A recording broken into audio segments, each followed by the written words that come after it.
We interrupt this program to bring you an important Wayfair message. Wayfair's got style tips for every home. This is Styles McKenzie helping you make those rooms sing. Today's style tip. When it comes to making a statement, treat bold patterns like neutrals. Go wild, like an untamed animal print area rug under a rustic farmhouse table from Wayfair.com. Arr, fierce. This has been your Wayfair style tip to keep those interiors superior. Wayfair, every style, every home.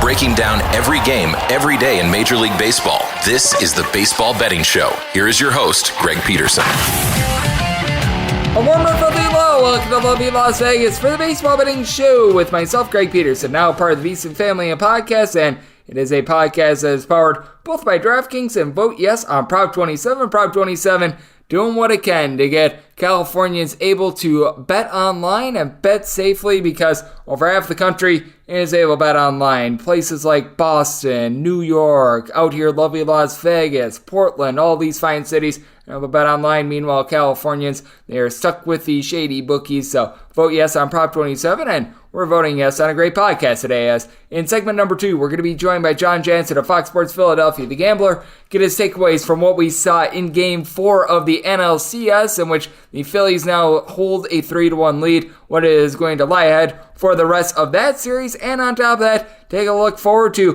what we might actually get in terms of the World Series, because, well, with the Astros leading by a count of 3-0, the Phillies up by a count of 3-1, looking like that is most likely going to be the World Series matchup. Never say never. Just ask the New York Yankees themselves after they blew a 3-0 lead over the Boston Red Sox many, many years ago, but would be quite an unlikely upset if either team falls in those series. But we're going to get his thoughts there in the final segment. Going to give you guys picks and analysis on both games on the betting board for this MLB Sunday as we touch them all. If you've got a question, comment, segment idea, what have you for this podcast, you do have one of two ways we offer those in. First one is my Twitter timeline at unit_81. Keep in mind, letters EM. Maybe does not matter, so as per usual, please do send these into the timeline, and the other way, that is via an Apple Podcast review. If you rate this podcast 5 stars, it is very much appreciated. From there, you are able to fire in whatever you'd like to hear on this podcast via that 5-star review. Did not really get in any Twitter questions today, other than how bad has it been for the New York Yankees? So let's take a look back at things, try to find some trends, and try to get to know these teams a little bit better. Games from yesterday is Greg buzzing about. Here is the rowdy recap. Yankees have scored just 4 runs thus far in 3 games against the Houston Astros, as the Astros get the job done by a count of 5-0. Garrett Cole, he pitched a little bit better, in my opinion, than the stat line would indicate. He did give up those 5 runs, but was not done any favors by Harrison Bader, who misplayed a ball in the outfield, a ball that should have been caught. It was not, and then he gives up a home run to Chas McCormick in an inning in which he should have been out of, second of the postseason for Chas McCormick. And then from there, you did have the avalanche that ensued in the 6th inning, with the Astros being able to put up a trio, as Garrett Cole does give up 5 runs, 3 of which were earned over the course of 5 innings. From there, Lou Trevino, 2 scoreless innings. Domingo Germán, along with Miguel Castro, both land a scoreless inning. And for the New York Yankees, Giancarlo Stanton, he was able to get a hit in this one. He got a double off of Christian Javier, and that's about all that they got off of Javier. 5 1/3 innings scoreless as regular season and postseason. 12 1/3 innings scoreless for Javier with 1 hit. He has been absolutely tremendous. Brian Abreu did give up a pair of hits in the 9th inning, but was able to keep them off the scoreboard, as Hunter Brown and Rafael Montero lend a scoreless inning that they combined for, and Ryan Stanek a scoreless inning. So the Astros 1 game away from the World Series. And then the DK Nation pick up the over in Phillies versus Padres. Well, you could have just taken the amount of runs that the Phillies had, and it went over. 10-6 the final. You had 7 runs scored in the 1st inning, as this might have been the worst starting pitching matchup in the history of the championship series. Mike Clevenger gives up 3 runs and doesn't get a single out. Bailey Falter gets 2 outs and gives up 4 runs. This was just a big, giant calamity from there, as Connor Brogdon, 2 1/3 innings scoreless out of the bullpen. Andrew Bellotti goes for a scoreless inning. Now, Bright Hand, he did allow 2 runs, including a homer in his inning of work, but no Thor Syndergaard, David Robertson, they combined for 3 scoreless innings, and Zach Eflin was able to close the door. As for the Phillies, Bryce Harper continues to be absolutely white hot for the team. No home runs, but another multi-hit game for him, as you did have a multi-home run game for Rhys Hoskins, who was able to bust out. He went deep off of Mike Clevenger and then off of Sean Manaea as well. And for Manaea, just a no-good, terrible night. After Nick Martinez won 3 scoreless innings after Clevenger, well, he pooped the bed. You had Manaea give up 5 runs while getting 4 outs, including that home run. Luis Garcia from there goes 1 2/3 innings, allowing a home run for 1 solo home run. Steven Wilson, he gives up 1 run in an inning. That was a solo home run, as well as Adrian Morejon was able to go for a scoreless inning as JT Realmuto took Steven Wilson deep. And then Kyle Schwarber, his 3rd home run, I believe, of the series, as he goes deep off of Luis Garcia. So the Phillies, they are 1 game away from going to the World Series as well. So who knows, we might not be getting any games on Monday if both the Phillies and the Astros get the job done on Sunday. As things stand right now in the postseason, underdogs are 16-14 with overs and unders even up 15-15. Home teams, they have won 18-12 here in the playoffs. So that's what we got in Major League Baseball on Saturday. Now let's take a look at the NLCS with our good friend Jon Jansen of Fox Sports Philadelphia, the Gambler. If the Phillies get there, if they are able to match up with the Astros in the World Series, is something else that I'm going to pose to Jon, and whether or not this is going to be the end of the road for our good friends, the San Diego Padres, on Sunday. That is up next right here on the Baseball Betting Show with myself, Greg Peterson, now part of the VSiN Family Podcast. Breaking down every game, every day in Major League Baseball. This is the Baseball Betting Show. Here is your host, Greg Peterson. And we're back here in lovely Las Vegas for the Baseball Betting Show with myself, Greg Peterson, now part of the VSiN Family Podcast. Great to be joined by Jon Jansen. He does terrific work over there at Fox Sports Philadelphia, the Gambler, as right now Philadelphia is a very good place to be if you're a sports fan. The Philadelphia Phillies, they get the job done on Saturday, so now they are 1 game away from going to the World Series. It has obviously been a great year for the Philadelphia Eagles. We shall see on the 76ers. A little bit too early in the season to really make too much of a judgment call there. They lose to the Milwaukee Bucks, but you know what? The Milwaukee Bucks are having a very solid roster for this season. And to be able to follow Jon on Twitter, that is at JJansen34 altogether. And Jon, always great to have you aboard. Thank you. Yeah, thanks for having me. And it is good. So the Phillies are in the playoffs, but also Philadelphia Union, MLS, they just won their game as well, on to the Eastern Conference Finals. So a lot of good things happening in Philly right now. Eagles undefeated, Phillies continue to look as good as they are, and the Union looking good, and the Gambler is the home for Philadelphia Union soccer, so I got to give a shout out. But it's been a lot of fun, I'll admit.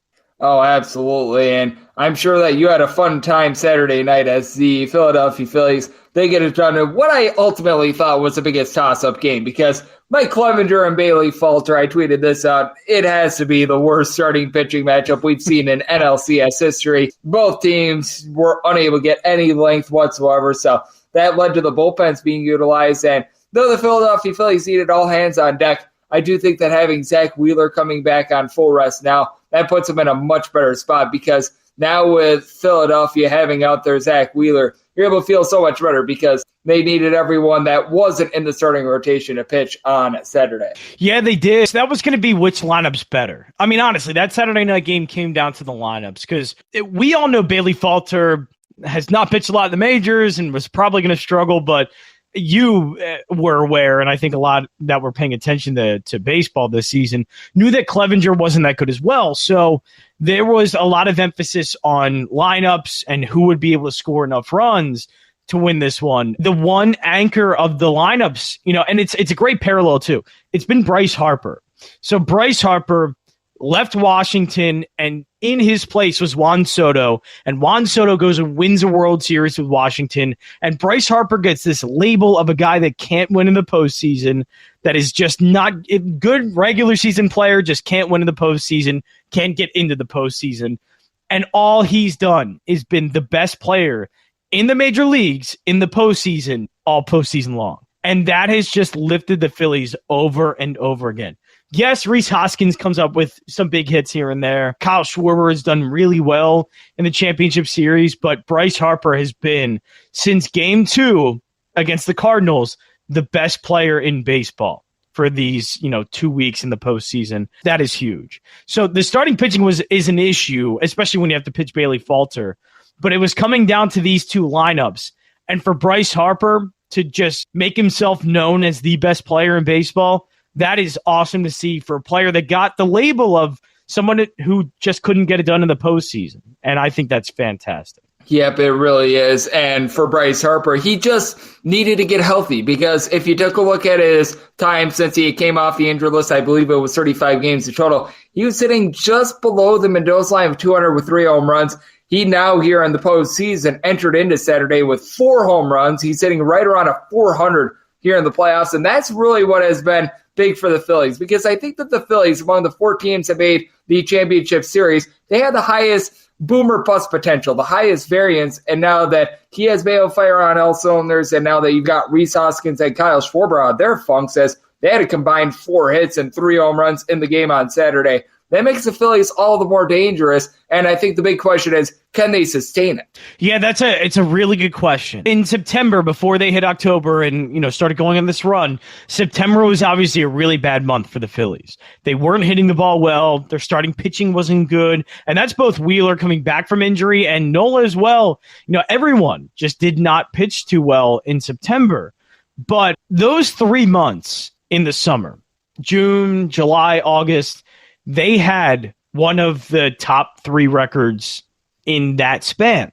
It was the Dodgers, it was the Braves, and it was the Phillies. So to me, that's a large enough of a sample size for me to think that the Phillies are capable of that. So you're right, they are boomer bust, and they proved that in September when they were a complete bust.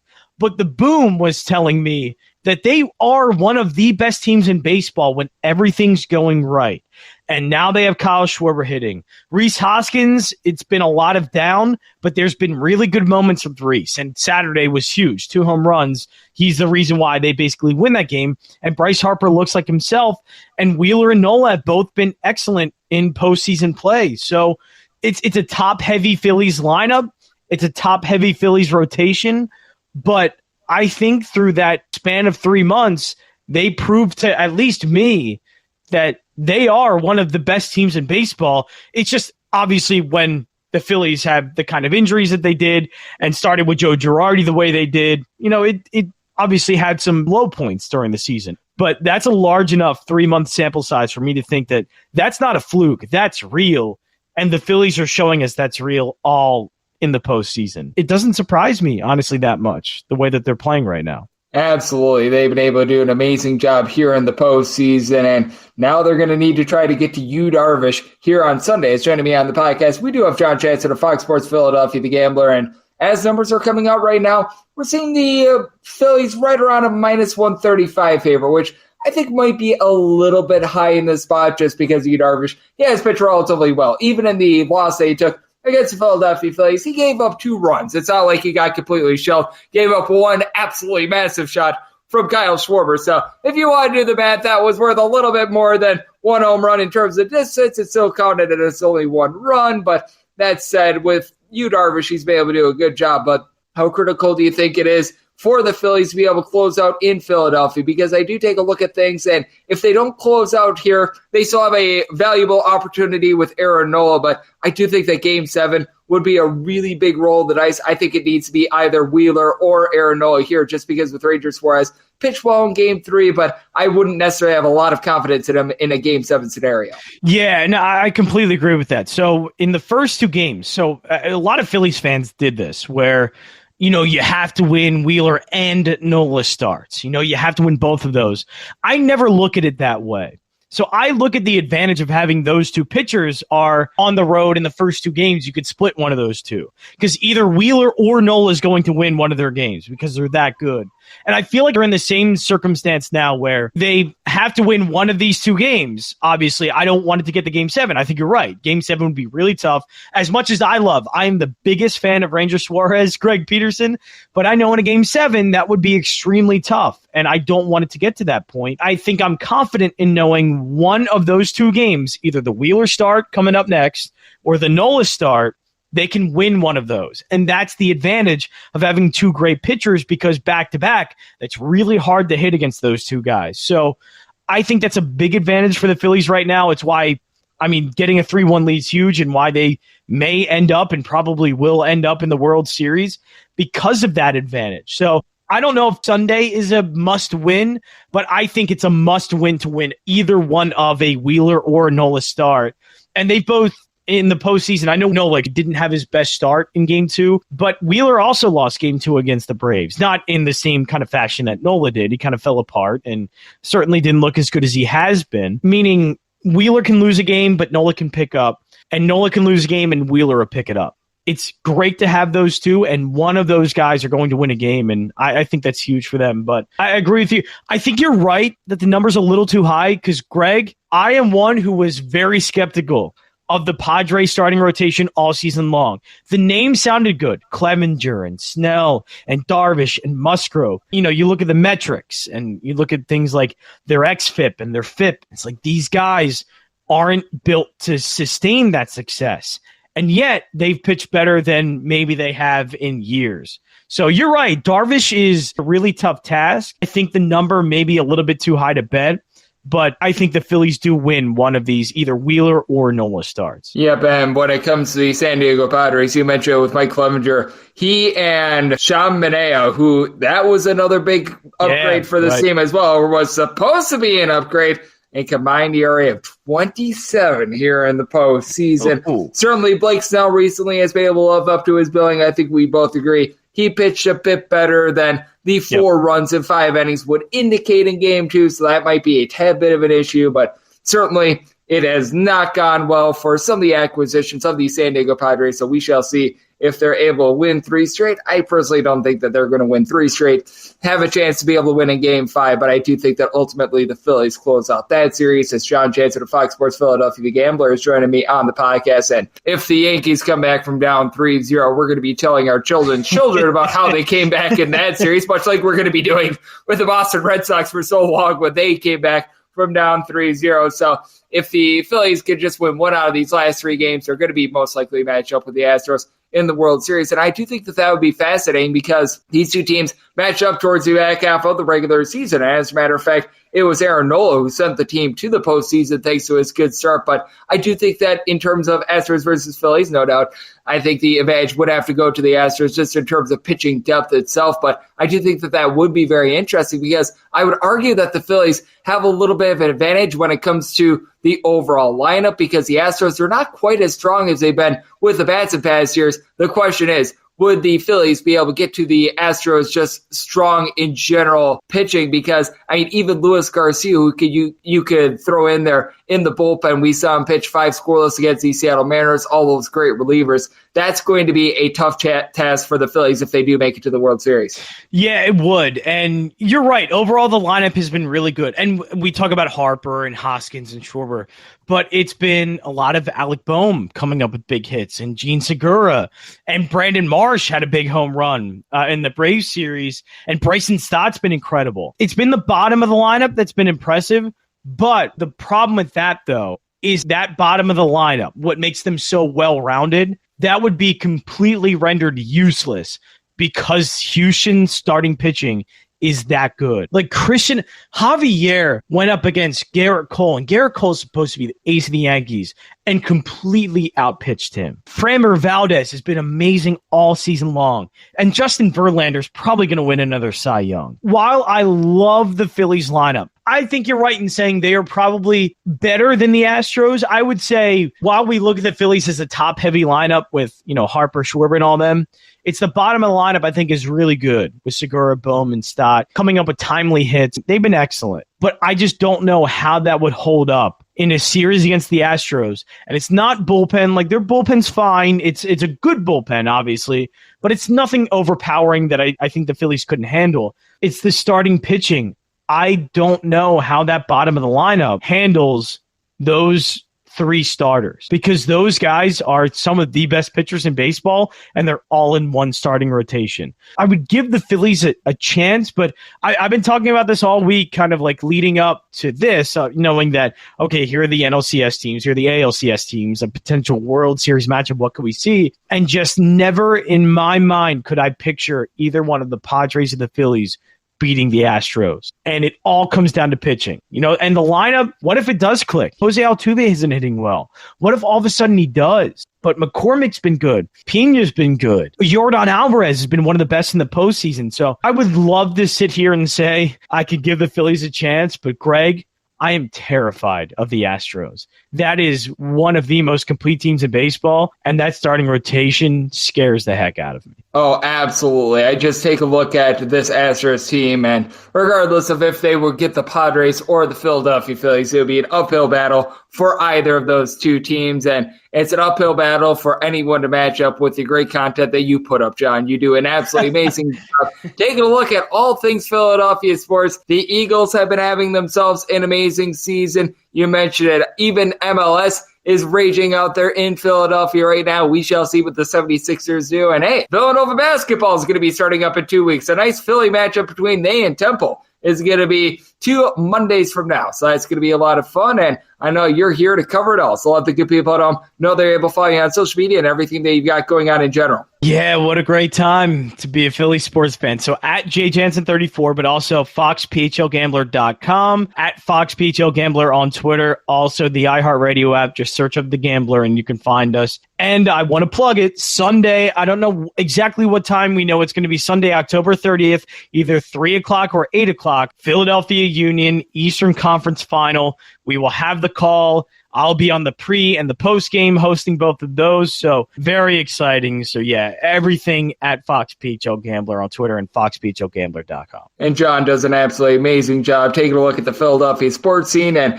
how to be able to make a little bit of money betting on those teams and so much more. And it is always great to get John aboard on this podcast. A big thanks to him for joining me on the Baseball Betting Show, now part of the VSiN Family Podcast. Coming up next, it is that time of the podcast. I give you picks and analysis for both Sunday games on the MLB betting board as we touch them all. Breaking down every game, every day in Major League Baseball. This is the Baseball Betting Show. Here is your host, Greg Peterson. And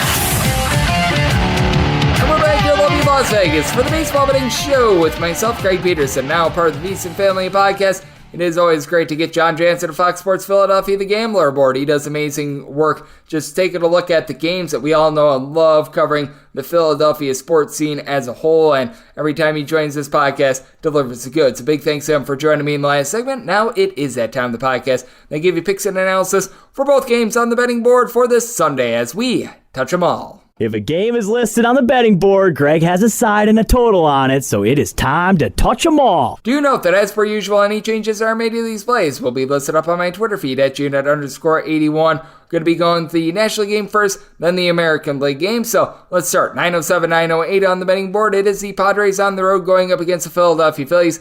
Zach Whelan and Dylan Wheeler is going to be going for the Phils, and Yu Darvish is on the bump for the Padres. And the Padres between a plus 115 to a plus 125 underdog. Minus 135 across the board is the number on the Phillies. 6.5 is the total. Over is between minus 115 and minus 120. The under is between even and minus 105. And when it comes to Whelan and Dylan Wheeler, I was willing to make him a favorite, though I do think that we've gone up a little bit too lofty here with the Padres. I did need a plus number to take a shot on them. I needed at least plus 121, so getting a plus 125, I'm going to be willing to fire in, especially with the way that Yu Darvish has been able to pitch on the road recently. If you take a look at his last 5 road starts, he's given up less than 5 runs in that time span, excluding that postseason start against the LA Dodgers. He has been able to do a nice job all season long now. He does have a 3.50 road ERA overall for the season, but has really been able to tame things down, and on the road has given up less than a home run per 9 innings, and that is going to be very important, especially with him having good command, giving up about 1.7 walks per 9 innings. And for Zach Wheeler, he has been absolutely lights out at home as well. $1.85 home ERA all season long. This is ironically enough his first postseason start that is going to be at home, as on the road during the regular season at a 3.84 ERA has been significantly better here in the postseason. And the big thing for Wheeler is that he's given up just 5 home runs in 78 innings at home this season. Strikeout numbers are rock solid, getting just below 10 strikeouts per 9 innings. But I do think that for the San Diego Padres, because you are going to have a pair of starters that are going to be able to go deep in this game, you're not going to utilize as much of the bullpen as yesterday. At least I sure hope not, because out of the outs that were recorded in the game, I believe that there were 51 in total. Since the Phillies didn't have last subs, only 2 were recorded by the starters. Certainly you're not going to see as much of the bullpen, but you still have Robert Suarez if you're the San Diego Padres, sub-3 ERA out of him. Josh Hader, he has been able to deliver a scoreless appearance in each out of his last 15, giving up just 1 unearned run in that time span. Tim Hill, he's provided a sub-3 ERA. And then for the Philadelphia Phillies, they did have to use up David Robertson yesterday. Sir Anthony Dominguez is starting to look like himself, and Jose Alvarado throughout the postseason has been able to do a relatively solid job, but bullpen advantage does go to the San Diego Padres, and both of these offenses right now firing on all cylinders. For the Padres all season long, they've been able to generate 5 runs per game on the road. Juan Soto has had his ups and downs, but he was able to have an okay game number 4, as he was able to have a pair of RBI and he had a home run, so he's been able to do his part for this team. And then Manny Machado all postseason long, he's been able to do a good job, as during the regular season 32 home runs, hitting nearly a 300. Here in the postseason, I believe that he's up to a trio of home runs, so he has been able to supply that. Brandon Drury has been hitting above a 400 here in this series, as Ha-Seong Kim along Jake Cronenworth, Austin Nola, they hit between about a 235 to 250 during the regular season. They've done their part in the postseason. Rickson Profar has had a little bit of a rough go of it, and then we were mentioning it with our good friend John in terms of this Philadelphia Phillies lineup. Rhys Hoskins has not done a great job here in the postseason, but you got to feel like that multi-home run game yesterday was exactly what he needed to get going. And Kyle Schwarber, he had at one point 3 hits, I believe, for the entirety of the postseason going into Game 3. He's now been able to have back-to-back multi-hit games, including going deep yesterday. That's big. Bryce Harper is just on all sorts of fire. He's hitting a 400 here in the postseason. He's had a quadrant of home runs. Alec Boehm has had a little bit of a tough postseason, along Gene Segura as well, but these guys move the line. They're able to get on base, but I do ultimately think that because the San Diego Padres are going to be able to back Darvish with a little bit more than Zach Wheeler, and the way that Darvish has been pitching on the road over the last month and a half, it allows the Padres to be able to play sort of even up with the Philadelphia Phillies in terms of starting rotation. Now, I do think that Wheeler gives a little bit of a better start for the Phillies than Darvish does for the Padres, but being able to get a plus 125 with the Padres having a bullpen advantage, I'm willing to take a shot on San Diego, and I did set my total at 6.8. I do think that both of these teams going to be able to get to the other starter and then into a pair of bullpens that are just frankly taxed. So looking at the over on 6.5 and looking at the Padres at a plus 122 or greater, and then the DK Nation pick, it is going to be on Astros versus Yankees. On the betting board, it's 909, 910. Lance McCullers Jr. is going to be going for the Astros, and Nestor Cortez is on the bum for the Yankees. The Yankees are between minus 119 and minus 125 favorites, and we're between a plus 105 and a plus 112 is your number on Houston, with 6.5 being the total. Over is between minus 115 and a minus 125. The understanding between minus 105 and plus 105, and when it comes down to it, I do think that the Yankees are going to be able to prolong their season for another game. I set them as a minus 124 favorite. Most places I'm seeing right in that pocket of minus 120, so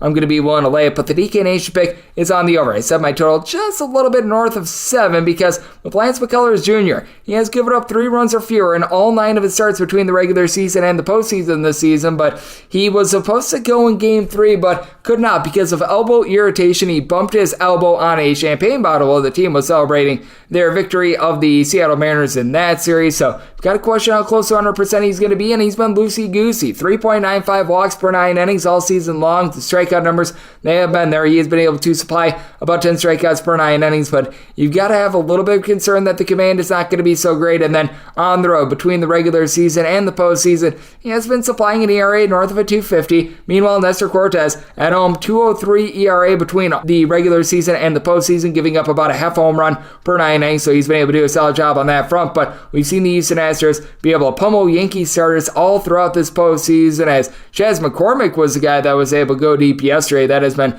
good for the team. And hey, Jose Altuve, he's no longer 0-4 here in the postseason. You knew that just at some point he was going to be able to bust through. He hits that double to be able to get himself out of the funk. You got to figure that he is going to be able to have better results moving forward for this team, but that is something that you can bank on for the Houston Astros. Yordan Alvarez, he's been a little bit cold throughout this series, but he had those 2 home runs against the Seattle Mariners. Overall for the season, a 400 on base. Yuli Gurriel has been able to do a very solid job here in the postseason as well. Overall, he's been able to hit nearly a 375. He's got a pair of home runs in this postseason as well. So that has been huge for this bunch. And then Jeremy Pena has been a consistent hitter for this team all season long, hitting about a 300 year in the postseason with a pair of home runs. And then for the New York Yankees, Aaron Judge has had a rough go of it here in this series, but ever since they moved him out of the leadoff spot, he does have a pair of home runs in 6 games, so you can tell that that's done him a little bit of good. Harrison Bader has been able to supply 4 home runs. Team had just won it in game number 3. You got to feel like things are going to be a little bit better for this team, and I do expect them to try to just make a little bit more contact in general. I'm sure that Aaron Boone is talking to his guys about, hey, you got 41 strikeouts in 3 games. Let's focus a little bit less on the deep ball and just trying to move the line, as this is a Yankees team that overall sitting about $150 for the postseason. I think it might be a little bit north of that, but I'm not too far off when I say that. And for the New York Yankees, this team led the American League in terms of runs per game, especially at home, and led the American League in home runs. I do think that they're going to be able to bust through a little bit more. The Houston Astros did have to trot out their Brian Abreu from the bullpen. Now they're going to have Ryan Presley all locked in, ready to go. Seth Martinez has been able to supply a sub-3 ERA as well. Ryan Stanek has been solid all postseason. They did use him yesterday as well, but overall, a rested bullpen. And then for the New York Yankees, you are going to have the big guns available. Wandy Peralta, Clay Holmes, they did not come into game number 3, so they're going to be good to go in this one. Jonathan Loaizaga, towards back half of the season, has been able to do some nice things for this team as well. But I do think that the Astros are going to be able to get to Nestor Cortez a little bit. He's been a little bit fortunate on balls that have been in play in New York this season. And I do think that with Lance McCullers Jr.'s walks issues and just his elbow in general, you've got to have some question marks. So the DK Nation pick is going to be on the over, and with the Yankees on the side, I'm willing to lay up to a minus 124, and that will wrap things up for the Sunday edition of the Baseball Betting Show, now part of the VSiN Family Podcast. A big thanks to Jon Jansen, Fox Sports Philadelphia, The Gambler, for joining me in the last segment. If you do like hearing from this fine podcast, Baseball Betting Show, you're able to subscribe wherever you get your podcasts, Apple Podcasts, Google Play, Spotify, Stitcher, and TuneIn. If you've got a question, comment, segment idea, what have you for this podcast, got one of 2 ways you'll fire those in. First one is my Twitter timeline at Jaden_41. Keep in mind, letters EM, they mean does not matter. So as per usual, please do send these into the timeline, and the other way, that is via an Apple Podcast review. If you rate this podcast 5 stars, it is very much appreciated. From there, you are able to fire in whatever you'd like to hear on this podcast via that 5-star review. I'm coming at you guys every single day throughout the baseball season, and that means I'm going to be coming at you guys once again tomorrow. Thank you so much for tuning in.